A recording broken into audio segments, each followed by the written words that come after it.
Masayang-masaya si Kyrie Irving na kinukonsider daw ni Stephen Curry ang anta. Isang nga sa mayroong mga matataas na posisyon itong si Kyrie Irving sa anta mga idol, at itong si Stephen Curry ay mayroong mataas na chance na pumirma sa kanila.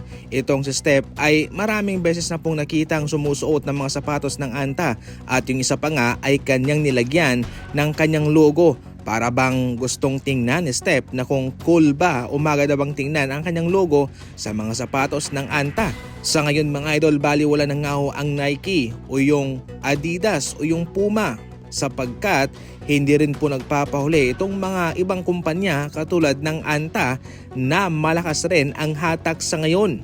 Siyempre, hawak nila si Klay Thompson, si Kyrie Irving, kabilang lang po yan sa kanilang mga NBA players na pinapirma. Si Klay nga ay mayroon ng lifetime deal, samantalang si Kyrie Irving mayroong executive position. Ito ho'y magpapalakas palalo sa kanilang chance na makuha itong si Stephen Curry. Ngayon pa lang ay na-impress na at nasisiyahan si Kyrie Irving na posible po nilang makuha itong si Stephen Curry na siyang lalong magpapalakas palalo ng kanilang marketing, ng kanilang operasyon, at syempre kung business ang pag-uusapan, lalaki ang kanilang kitaan. Kapag naririnig mo ang pangalang Hornets, kabilang yan sa pinaka-worst na basketball team sa NBA, pero sa ngayon ay iba ang kanilang naipapakita. Sa kanilang paninimula ay meron silang 14 wins and 26 losses, pero ngayon 31 wins sila and 31 losses. Sa kanilang huling 22 games, kanilang naipanalo ang 17 doon at ang kanilang talo ay 5 lamang. Sa ngayon kabilang sila sa mga mainit na team sa NBA mga idol.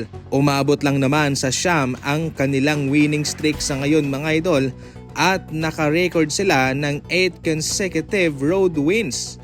Marami kasi ang nag-aambag sa kanila, at ang pinaka-importante rito ay naging healthy ang kanilang mga core player na sina LaMelo Ball, Brandon Miller at Miles Bridges. Si LaMelo ay nag-average ng 25 points, samantalang si Miller ay mayroong 10 straight games na umi-score ng 20 puntos mahigit. Higit sa lahat, ang kanilang rookie na si Konkonopol ay gumagawa sa ngayon ng apoy sa kanyang shooting mga idol. Siya ang nanguna sa ngayon sa kanilang rookie class na mayroong pinakamataas na shooting percentage sa 3. Siya ay nag-average ng 19.2 points per game. Panghuli, ang kanilang depensa. Hinigpitan nila simula pa noong Desyembre, naging consistent sila mga idol. Hindi nila binibigyan ng easy shot ang kalaban sa 3-point line. Maski sa rebounding, ito'y kanilang nauungusan pa mga idol. Grabe yung pagdodominate ng Hornets sa ngayon.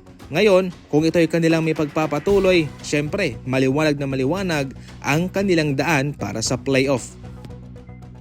Kahit sa kwarto ay pwede kang maglaro ng basketball. Eto na ang mini indoor basketball ring na pwede mong mailagay kahit saan, sa garahe, sa kwarto, sa sala. Pwede rin itong pangregalo sa mga pamangkin mo at syempre sa sarili mo.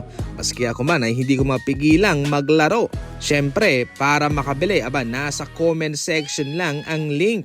E check out mo na, nasa Yellow Basket lang.